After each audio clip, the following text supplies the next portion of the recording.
जो ईश्वर को मंजूर होता है वह होकर रहता है। जीवन के रास्ते में जब भी हम निराश या अनिश्चित होते हैं तो हमें यह याद रखना चाहिए कि हर घटना, हर मोड़ और हर कठिनाई हमारे कल्याण के लिए होती है। ईश्वर की इच्छा में ही हमारी सच्ची राह छुपी होती है और जिस दिशा में वह हमें ले जाता है वह हमेशा हमारे लिए सर्वोत्तम होती है।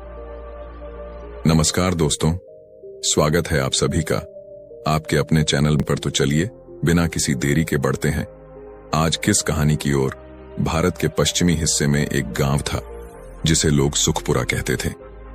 यह नाम कभी सही था क्योंकि गांव में हरियाली, खुशहाली और समृद्धि थी। लेकिन बीते 5 सालों में मौसम और हालात ने ऐसा मोड़ लिया कि गांव अब सिर्फ नाम का सुखपुरा रह गया था। गांव में एक बुजुर्ग व्यक्ति रामकिशोर रहते थे। उनकी सफेद दाढ़ी, शांत स्वभाव और मीठी वाणी ने उन्हें गांव के लोगों के बीच आदर और सम्मान दिलाया था।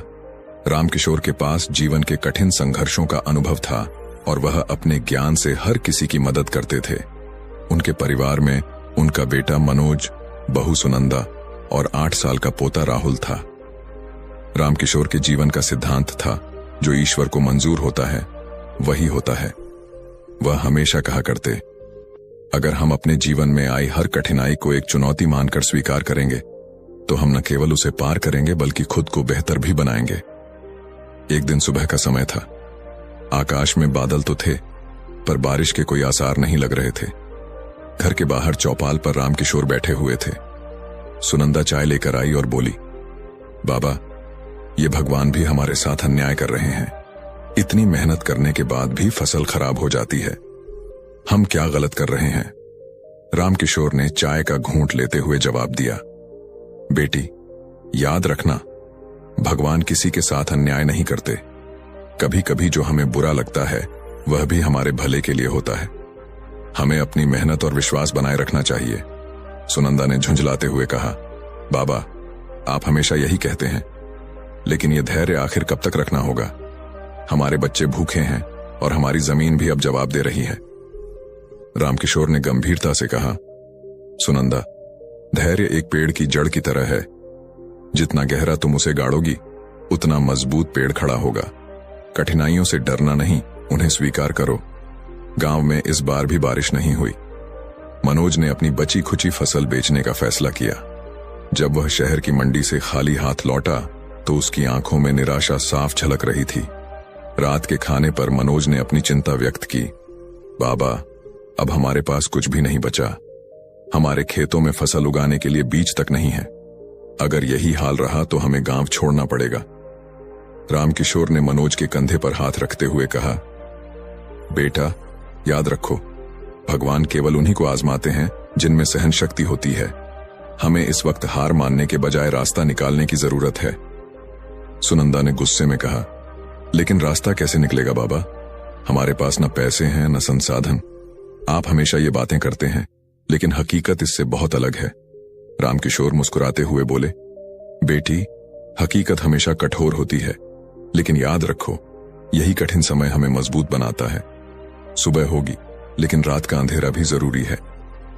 रामकिशोर ने साधु महाराज से पूछा, महात्मा जी, लेकिन जब कठिनाई बहुत बड़ी हो जाए और इंसान उसे सहने में असमर्थ हो, तब क्या करें?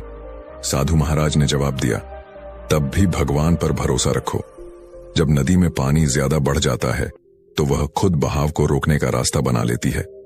साधु महाराज का आगमन, गांव में साधु महाराज का आगमन एक शुभ संयोग की तरह हुआ।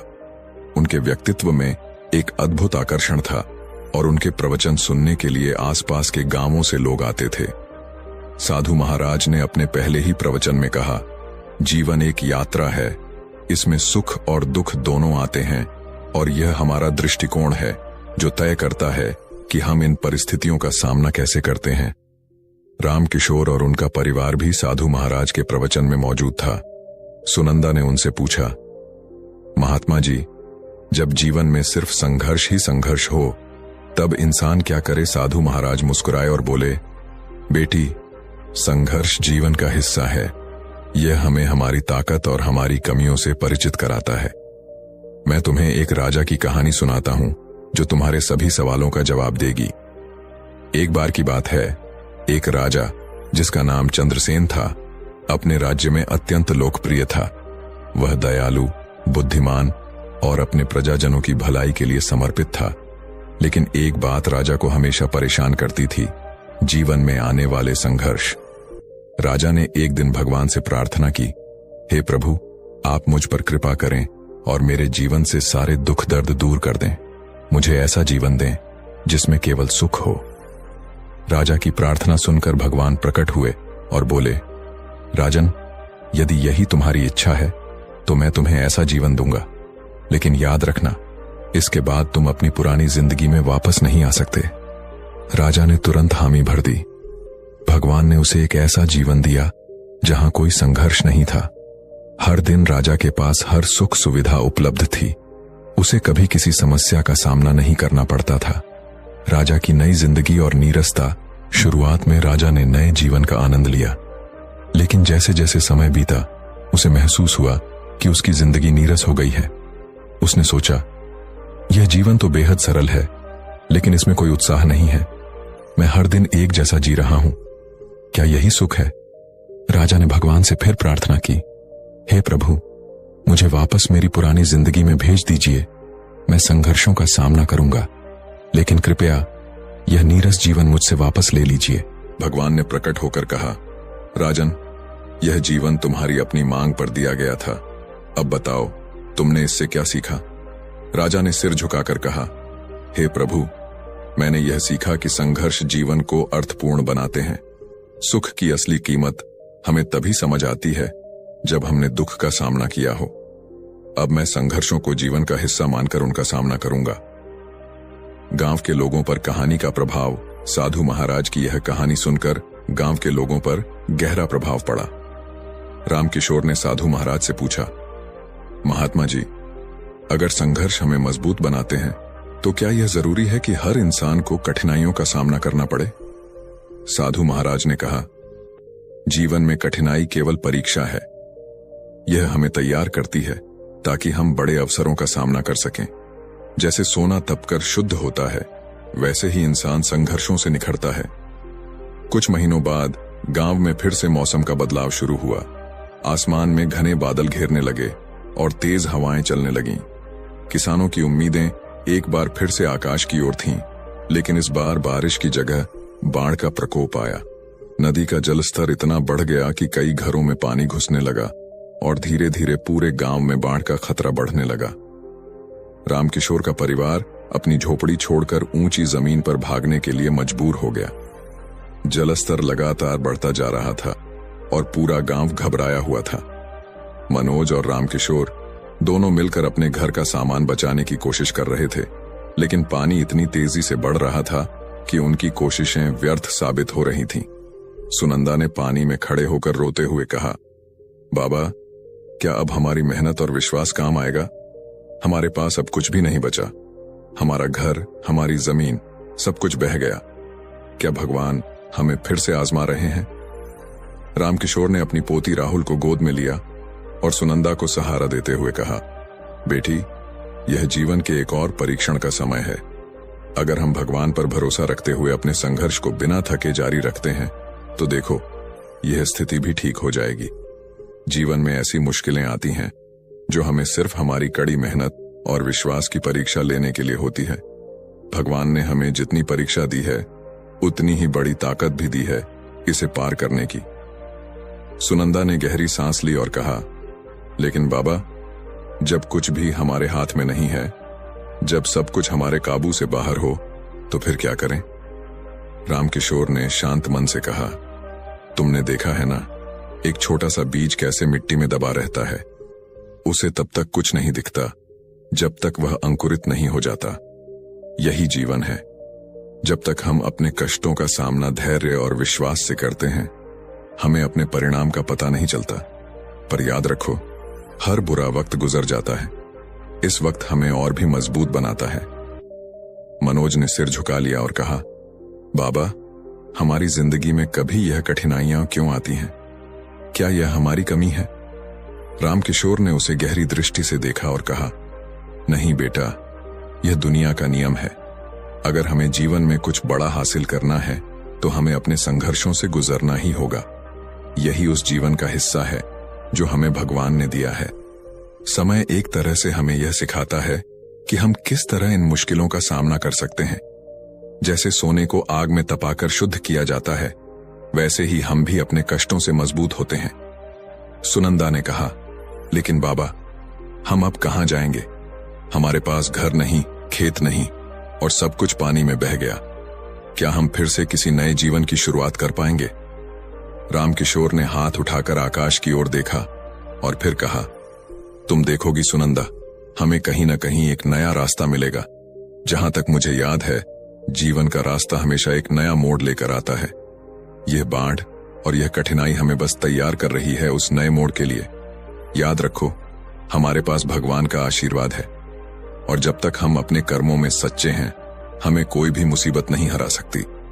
सुनंदा ने धीरे से कहा, बाबा, आप हमेशा ऐसे क्यों बोलते हैं? क्या आपको कभी डर नहीं लगता? रामकिशोर हंसते हुए बोले, डर तो लगता है, लेकिन वही डर हमें तैयार करता है। जीवन की परीक्षा ही हमारी ताकत बनती है। हमें हर कठिनाई का सामना करना चाहिए, बिना झुके। अगर हम धैर्य और मेहनत के साथ आगे बढ़ेंगे तो हम किसी भी मुश्किल को पार कर सकते हैं। उसी दिन गांव के लोग इकट्ठा हुए और भगवान से प्रार्थना करने लगे। सभी ने एकजुट होकर मदद का हाथ बढ़ाया और धीरे धीरे बाढ़ का पानी कम होने लगा। रामकिशोर का परिवार भी नए सिरे से संघर्ष करने के लिए तैयार हो गया। रामकिशोर का परिवार दूसरे गांव में बस गया। वहां उन्हें मजदूरी करनी पड़ी। मनोज ने ईंट ढोने का काम शुरू किया, जबकि सुनंदा ने आसपास के खेतों में काम करना शुरू किया। एक दिन सुनंदा ने रामकिशोर से कहा, बाबा, क्या हमें अब भी भगवान पर भरोसा रखना चाहिए? हमारे पास न जमीन है, न घर। क्या यह न्याय है? रामकिशोर ने कहा, सुनंदा, भगवान हर किसी को उनकी मेहनत का फल देते हैं। हमें इंतजार करना होगा। यह सबक हमें सिखाने के लिए है कि हम अपनी ताकत को पहचानें। रामकिशोर का स्वास्थ्य अचानक बिगड़ गया था। पहले वह हल्के फुल्के बुखार और सिर दर्द का सामना कर रहे थे, लेकिन जैसे जैसे दिन बढ़े उनकी हालत और भी खराब होती गई। उन्हें बिस्तर से उठने में भी मुश्किल होने लगी। घर के लोग घबराए हुए थे और मनोज ने तुरंत गांव के डॉक्टर से इलाज करवाना शुरू किया। सुनंदा ने बारी बारी से रामकिशोर को दवाइयां दी, लेकिन स्थिति में कोई खास सुधार नहीं हुआ।